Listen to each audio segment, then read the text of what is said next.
आवाज जनतेचा, लढा सर्वसामान्य जनतेच्या न्याय व हक्कांसाठी.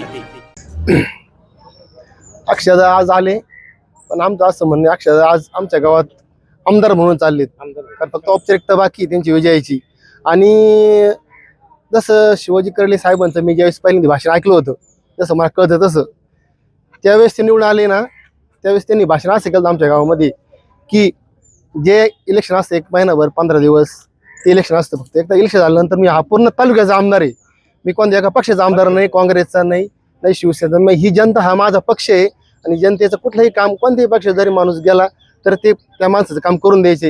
हे 6 महिन्यात हीच प्रतिजी आम्हाला अक्षयदादाच्या मार्फत आलेली आहे. तर कोणताही माणूस गेला तर ते त्या माणसाचं काम करून द्यायचं की हा कोणत्या पक्षाचा आहे, हा तू कोणत्या पक्षाचा, हा विचार होत नाही. तसं जर पाहिलं गेलं तर कोण आरोप करायचा नाही. पण इतर ठिकाणी असं होतंय की काम करण्याच्या अगोदर आहे ना विचारलं जातं कोणत्या पक्षाचा आहे, किंवा गावात विचारलं जातं की तू कोणत्या पक्षाचा आहे. मग गावातले काही लोक जे असतात विरोधातली ते सांगतात बघ ह्या पक्षाचा माणूस आहे, याचं काम करू नका. तसं अक्षयदादा असतील किंवा शिवाजीराव कर्डिले साहेब असतील, असे यांच्याकडे अनेक अशी माणसं येऊन गेले जे विरोधातली की त्यांची सुद्धा कामं शिवाजीराव कर्डिले साहेबांनी केले आहेत आणि तेच अक्षयदादा करू राहिले. ज्या पद्धतीने आमदार शिवाजीराव कर्डिले साहेबांनी आपल्या गावासाठी काम केलेलं आहे, त्याच पद्धतीने अक्षयदादा काम करतील असं वाटतं? हो, 100% करेल अक्षयदादा काम करेल. कारण हे आम्ही 6 महिन्यात बघितलंय.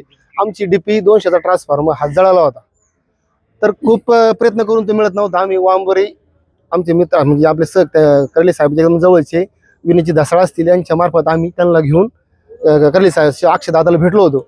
तर अक्षयदादा त्यांनी सांगितलं का 200 ट्रान्सफॉर्मर खूप वाईट परिस्थिती आहे. तर अक्षयदादाने फोन करून सांगितलं की हा ट्रान्सफॉर्मर 2 दिवसात आम्हाला भेटला पाहिजे, कारण खूप अवघड परिस्थिती म्हणून. तर आम्हाला 2 दिवसात परत ट्रान्सफॉर्मर आला होता. म्हणजे हे काम फोन लावलं का लगेच काम तिथपर्यंत करून द्या. आता आपण आपल्या समोरच बघितलं, पंचनामे राहिले होते, एका शेतकऱ्याने सांगितली तक्रार, तर त्यांनी लगेच फोन करून तहसीलदाराला निवेदन फोनवर सूचना केली की जे राहिले आहे ते पंचनामे करून घ्या म्हणून. अक्षयदादा विजयाची खात्री 100%, 1001% 100%.